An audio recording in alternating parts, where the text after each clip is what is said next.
دیکھیں کہ یرمیہ نے بابل کی اسیری میں ہونے والے واقعات کے بارے میں کیا کہا۔ باب 38 آیت 22 کہ دیکھ وہ سب عورتیں جو شاہ یہودا کے محل میں باقی ہیں شاہ بابل کے عمرہ کے پاس پہنچائی جائیں گی اور کہیں گی کہ تیرے دوستوں نے تجھے فریب دیا اور تجھ پر غالب آئے۔ جب تیرے پاؤں کیچ میں دھس گئے تو وہ الٹے پھر گئے۔ میں آپ کو بتانا چاہتا ہوں کہ آپ کو امن امان اور خدا کی سلامتی میں رہنے کی ضرورت ہے۔ خدا کے پاس آئیں اور حیرت انگیز کام ہوتے ہوئے اپنی زندگی میں دیکھیں۔ خداوند آپ کو بہت برکت دے۔ آج مسیح کے پاس آنے کا دن ہے۔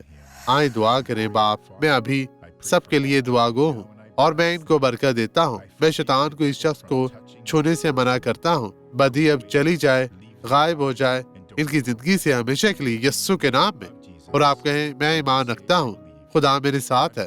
خداوند آپ کو، آپ کے گھرانے کو برکت دے۔